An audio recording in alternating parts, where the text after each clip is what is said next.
Doctor Yunus Sheikh হাসিনাকে বলেছিলেন চুপ থাকতে, সেই কথা না শুনে বাংলাদেশকে নিয়ে কথা বলছে এবং সেই কল রেকর্ডটি ফাঁস হয়ে গেছে। এই কল রেকর্ডে সে কি বলছে? কয়দিন আছে? সামনের 1 মাস থেকে কিনা দেখো। ডক্টর ইউনূসকে বলতেছে 1 মাসের বেশি সে টিকবে না। এই নিয়ে কিন্তু আরো অনেক কথা বলতেছে, যে কথাগুলো দেখলে আপনারা অবাক হবেন। আর ডক্টর ইউনূসকে সুদখোরও বলতেছে। 1 মাসের শীত যায় না, সুদখোর ইউনূসের কথা শুনে লাফাচ্ছে। আর জামাতের যার সাথে এইসব কথা বলছে তার পরিচয়টাও কিন্তু আমরা জানতে পেরেছি। আমার চিনছেন, আমি ছাত্রলীগের যুগ্ম আহ্বায়ক, গোপালগঞ্জ সদর এলাকা। শেখ হাসিনা ওই কানে বসেও তার নেতাকর্মীদেরকে নিয়ে অনেক কথা বলতেছে, তারা কিভাবে চলবে এবং আগামী দিন কি পরিকল্পনা করবে। যার যার এলাকা নিয়ে সে কাজ করতে হবে আর সবাইকে সাবধান করতে হবে। আর গোপালগঞ্জ যাবো। শেখ হাসিনার এই কথাগুলো শুনে তার অনেক সাপোর্টাররা রাস্তায়ও নেমে পড়েছে।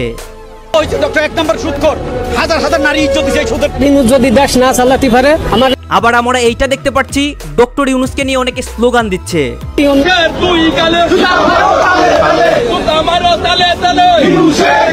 শেখ হাসিনা কেন দিলে এই কল রেকর্ড? এই কল রেকর্ড দেওয়ার পর তার কি হবে? দর্শক শ্রোতা, শেখ হাসিনা কিন্তু ভারতে রয়েছে এবং ভারতও কিন্তু তাকে রাখছে না।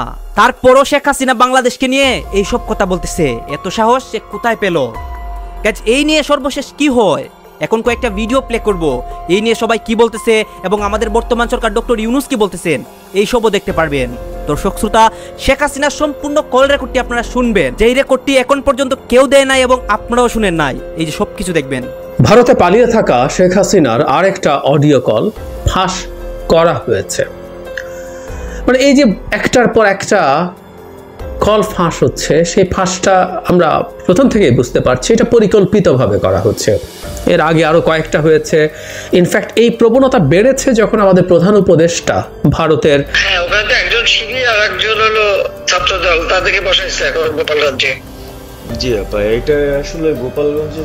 এখন আপা আমার আসলে আপনার সাথে অনেকদিন ধরে কথা বলার ইচ্ছা ছিল, বাট আপনি ধরছেন, অনেক ধন্যবাদ আপা।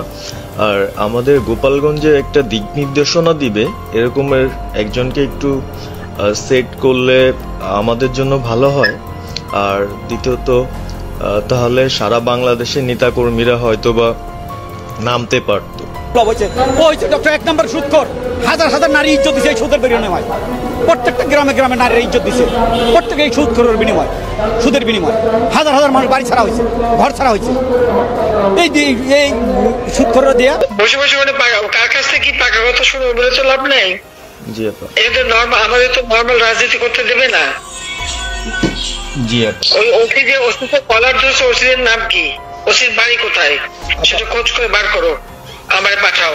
আমরা এখানে দেখতে পাচ্ছি তার কল রেকর্ডের কিছু অংশ এবং অনেকে কি বলতেছে এইসব। দর্শক শ্রোতা, এতক্ষণ কয়েকটা ক্লিপ দেখেছি, এখন আপনাদেরকে দেখাবো মূল যে কল রেকর্ডটা, সেই কল রেকর্ডটা এবং সবাই কি বলতেছে সর্বশেষ, এবং সাধারণ জনগণরা কিভাবে রাস্তার মধ্যে আন্দোলন করতেছে তার পক্ষ হয়ে এবং তাদের কি হয় এখন আপনারা দেখতে পারবেন। গাইজ, আমি আবারও বলতেছি, সম্পূর্ণ ভিডিও দেখবেন। আপনাদের মনে যতগুলো প্রশ্ন রয়েছে এই সব বিষয় নিয়ে, শেখ হাসিনার কল রেকর্ড নিয়ে এবং আওয়ামী লীগের সাপোর্টারদের নিয়ে সবকিছু আপনারা দেখতে পারবেন।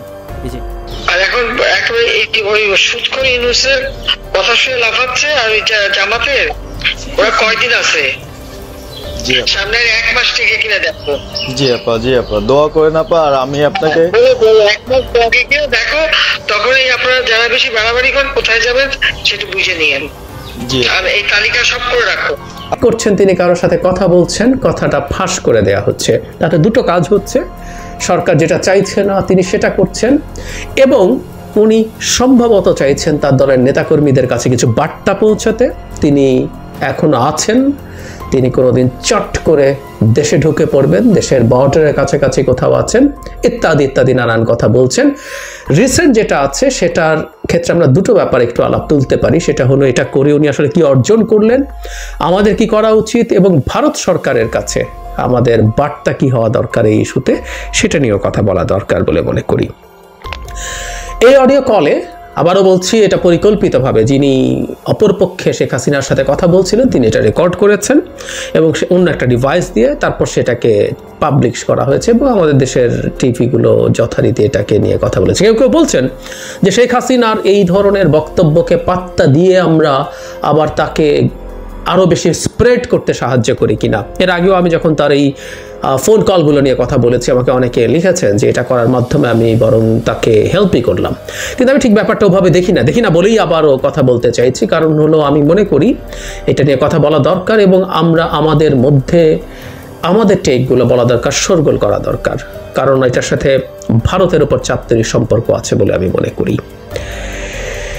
এখানে গোপালগঞ্জ জেলার একজন ছাত্রলীগ নেতা তার সাথে কথা বলেন, তার সাথে যথারীতি আপা আপা করে কথা বলেন এবং নিশ্চিতভাবে প্রথম যে কলটা আমাদের সামনে এসেছিল তার তুলনায় অনেক কম উনি তার আপাকে ডেকেছেন।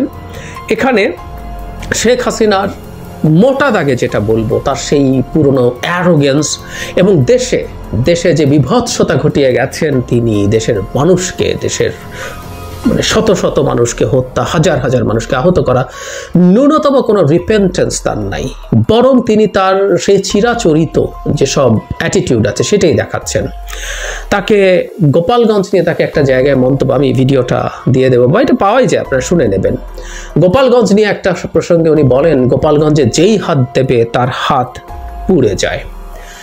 মানে গোপালগঞ্জকে নিয়ে আমাদের একটু কথা বলা দরকার। আমাদের নিশ্চয়ই মনে আছে গোপালগঞ্জে বিএনপির একজন কর্মীকে হত্যা করা হয়েছিল কারণ আওয়ামী লীগের পোস্টার, শেখ মুজিবুর রহমান, শেখ হাসিনার ছবি সহ পোস্টার ছেড়া হয়েছিল এই অভিযোগে।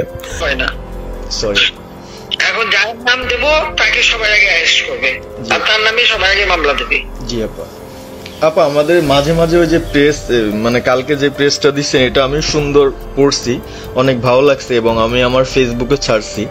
ওটা আমি নিজে দেখে দিছি, আমি কারেকশন করে দিছি এবং আমাদের ফেসবুক ওটা দেওয়া হচ্ছে, ওইভাবেই যাবে। আর আমাদের কয়েকজন নেতা ঠিক করে দিছি, তারা বিভিন্ন ইস্যুতে একটা করে স্টেটমেন্ট দেবে। জি আপা আমার অনেক, তুমি নাম দিতে বলো, শেখ সালিমের নাম দিয়ে দাও, সে চালাক না উনি কিভাবে, উনি তো মানে আমাদের চালাবে, আপনি যারে বলবেন, আমি যারে বলে তো হবে না। তোমাদের এই বাস্তবতা বুঝতে চাও না কেন? জি আপা এখনই যার নাম দেবা তখনই সে অ্যারেস্ট হবে। তাহলে আপনি সাজার খান নামছে, সব তাকে অ্যারেস্ট করছে। জি আপা বসে বসে মানে কার কাছ থেকে গাইজ আপনারা তো দেখলেন এখানে সবাই কি বলতেছে, তার এই কল রেকর্ড এবং তার সাথে সাথে আরও অনেক কথা কিন্তু আপনাদেরকে দেখিয়েছি। তার এই রেকর্ডগুলো শুনে আপনাদের কি মনে হচ্ছে, সে যে এইসব করতেছে ঠিক করতেছে নাকি ভুল করতেছে আমাদের সরকারকে নিয়ে কথা বললে? দর্শক শ্রোতা, এসব নিয়ে আপনাদের মতামত কি? আপনারাও কি আওয়ামী লীগ সাপোর্ট করেন নাকি তাদেরকে হিট করেন, কোনটা অবশ্যই কিন্তু কমেন্ট বক্সে লিখবেন। আর হ্যাঁ, আপনারা কি শেখ হাসিনাকে চান নাকি চান না? যদি চান তাহলেও লিখবেন, না চাইলেও লিখবেন। আর হ্যাঁ, আপনাদের কাছে আমার একটা রিকোয়েস্ট থাকবে, আমার চ্যানেলটি সাবস্ক্রাইব করবেন এবং পাশে থাকা বেল আইকনটি বাজিয়ে যাবেন।